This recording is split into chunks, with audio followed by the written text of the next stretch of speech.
बिस्मिल्लाहिर्रहमानिर्रहीम। गुसल चाहे गुस्ल जनाबत हो, गुस्ल जुम्मा हो, गुसल ईद का हो, खवातीन के गुसल हैज निफास इस्तिहाजा, जो भी गुसल है ना, मैयत वाले गुसल के अलावा, जो मैयत को हम गुसल देते हैं उसके अलावा जो भी गुसल है उसका यही एक तरीका है जो अभी हम आपको सिखा रहे हैं। एक ही तरीका है सब गुस्लों का, जुम्मे का हो या कोई और हो, जनाबत हो, जो भी हो। मैयत का अपना वो खास है, वो हम आपको वो भी ट्रेनिंग देंगे। इसमें क्या है, पहले जिस्म को पाक करना है। अगर जिस्म पे कोई निजासा लगी हो या साबन लगा के सारा जिस्म पाक कर लें। जब पाक हो जाए ना, उस वक्त पानी को अपने से दूर कर लें। जैसे अभी देखो पानी दूर है, ये समझो ये पाक हो चुका है, पानी दूर है। अब ये गुसल की नियत से कि गुसल जनाबत कर रहा हूँ कुर्बतन अल्लाह, या गुस्ल जुम्मा कर रहा हूँ कुर्बतन, सारे ही कुर्बतन अल्लाह की नियत से कर लें। किसी में वाजिब या मुस्ताहब कहना जरूरी नहीं होता। और नियत इरादा होता है, ये मैं अल्फाज में आपको बयान कर रहा हूँ। नियत ये इरादा होता है कि गुस्ल जनाबत कर रहा हूँ कुर्बतन अल्लाह। पहले सर और गर्दन धोएगा। जैसे सर और गर्दन धुल जाए, यही एक गलती होती है जिसकी तरफ तवज्जो करें। सर और गर्दन जब धुल गई है ना, पानी को अपने से दूर कर लो। फिर दायां तरफ सारी धो लेंगे, कोई जगह खाली ना रहे, और फिर बाएं तरफ सारी धो लेंगे, कोई जगह खाली ना रहे। अगर कोई ये दायां बायां ना करे और इकट्ठा अगर जिस्म धोना चाहे तो भी ठीक है। सार गर्दन धोने के बाद पानी अलहदा करके सारा जिस्म ही इकट्ठा धो लिया जाए तो भी गुसल हो जाता है। अच्छा ये है कि दायां और बायां अलहदा अलहदा किया जाए। अब ये गुसल करेगा ना, ये समझो पाक हो गया है। नियत इसने की हुई है कि मसलन गुस्ले जुम्मा कर रहा हूँ कुर्बतन इल्लल्लाह। अब धो, सार गर्दन धो अच्छी तरह,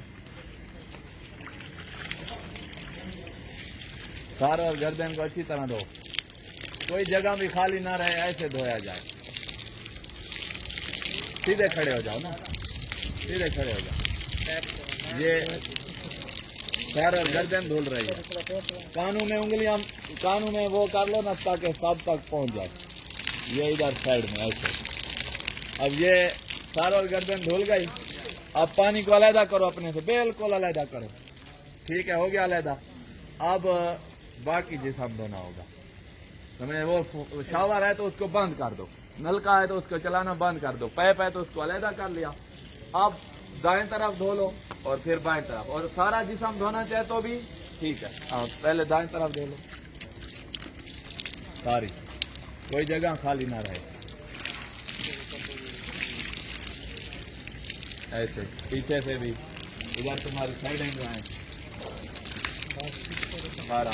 ये एक टांग को ऊपर करो, टांग ऊपर करो और अंदर से हाथ मारो, बिल्कुल अंदर से नहीं, बस सलवार के लिए ऐसे।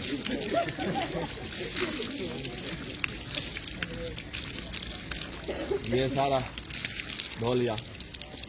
पाँव की जो उंगलियां हैं उनके दरमियान पानी चला जाए, बस ये। अगर जो अब बाएं तरफ धो, अब अलहदा करने की जरूरत नहीं थी, बहरहाल ठीक है। अब बाएं तरफ धो लो सारा, सारा धो लो। जो पैरों की एड़ियां होती हैं ना, उनमें कभी वो बनी होती हैं जिसको आप अरबी में उनको शकूक कहते हैं, उर्दू में फुट्टे कहते हैं आपकी सराइकी में। उन वो बड़ी बड़ी हैं तो उनमें भी पानी घुसना चाहिए, और घुस जाता है, बढ़िया तो घुस जाता है। और जो उंगलियां हैं मिली हुई हैं किसी की, तो थोड़ा खोल ले, उसमें पानी घुस जाए बस। ये सारा धुल गया है। टांगों के दरमियान सारा ही, हाथ भी मारना है ना, टांगों के दरमियान हाथ मारते जाएं ताकि हर जगह पानी पहुंच जाए। ये गुसल हो गया, पूरा हो गया। अल्हम्दुलिल्लाह रब्बिल आलमीन, काफी है।